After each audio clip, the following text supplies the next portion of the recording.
പോയിട്ടുണ്ട്. അതുതന്നെയാണ് അതിൻ്റെ ഏറ്റവും വലിയ ന്യൂനത എന്ന് പറയുന്നത്. സംസ്ഥാന ഗവൺമെൻറ്റുകളുടെ താല്പര്യത്തിനനുസരിച്ച് തൊഴിലുറപ്പ് പദ്ധതി മാറാൻ വേണ്ടി പോകുന്നു എന്നുള്ളത് നമ്മൾ കാണണം. നമ്മൾ സ്വീകരിച്ച പോലെ ഇപ്പോൾ നഗരസഭകളിൽ തൊഴിലുറപ്പ് പദ്ധതി ഇല്ല. എന്താ ഇടതുപക്ഷം തീരുമാനിച്ചത്? അയ്യങ്കാളി തൊഴിലുറപ്പ് പദ്ധതി നഗരസഭകൾക്ക് നടപ്പിലാക്കിയത് ഇടതുപക്ഷമാണ്. നഗരസഭകളിൽ ഇന്ത്യ രാജ്യത്ത് അവിടെ തൊഴിലുറപ്പ് പദ്ധതി ഇല്ല. അതേപോലെ ചിന്തിക്കുന്ന ഗവൺമെൻറ്റുകളല്ല എല്ലാ സ്ഥലത്തുള്ളത്. അതുകൊണ്ട് അത്തരം രാഷ്ട്രീയ പ്രശ്നങ്ങൾ കേന്ദ്ര ഗവൺമെൻറ്റുമായി ബന്ധപ്പെട്ട്, ഇൻ്റർനാഷണൽ പൊളിറ്റിക്സുമായി ബന്ധപ്പെട്ട്, അതേപോലെ തന്നെ നമ്മുടെ സംസ്ഥാന ഗവൺമെൻറ്റൊക്കെ ആയിട്ട് ബന്ധപ്പെട്ട്, നമ്മുടെ പ്രാദേശിക ഭരണകൂടങ്ങളൊക്കെ ആയിട്ട് ബന്ധപ്പെട്ടുള്ള രാഷ്ട്രീയം ജനങ്ങളുമായി പങ്കുവെക്കാൻ ഏരിയ സമ്മേളനവുമായി ബന്ധപ്പെട്ട് നല്ല പ്രകടനങ്ങളും അതേപോലെ തന്നെ പൊതുയോഗങ്ങളും നമ്മൾ നടത്തേണ്ടതുണ്ട്. അതിൻ്റെ ഭാരവാഹികളെ സംബന്ധിച്ചൊക്കെ തന്നെ ഇവിടെ സൂചിപ്പിച്ചിട്ടുണ്ട്. മാസിക ആഗസ്റ്റ് മാസത്തിലാകുന്ന കൈകളെ തകർക്കാൻ കഴിയുന്ന രീതിയിലേക്കുള്ള പ്രക്ഷോഭ സമരങ്ങൾ ഉയർത്തിക്കൊണ്ടുവരണം.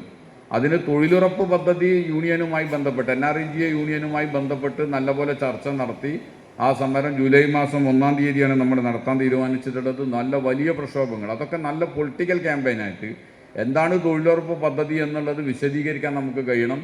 ഇന്നത്തെ കേന്ദ്ര ഗവൺമെൻറ് അതിനോടെടുത്ത നിലപാട് നമുക്ക് പറയാൻ കഴിയണം. കേന്ദ്ര ഗവൺമെൻറ് എടുത്തു വരുന്ന ഓരോ നിലപാടും കൃത്യമായി വിശദീകരിക്കാൻ, വിദ്യാഭ്യാസ മേഖലയിലാണെങ്കിലും കാർഷിക മേഖലയിലാണെങ്കിലും വ്യാവസായിക മേഖലയിലാണെങ്കിലും ഒക്കെ ഗവൺമെൻറ് എടുത്തു വരുന്ന പരിപാടികൾ നമുക്ക് വിശദീകരിക്കാൻ വേണ്ടി കഴിയണം എന്നുള്ളത്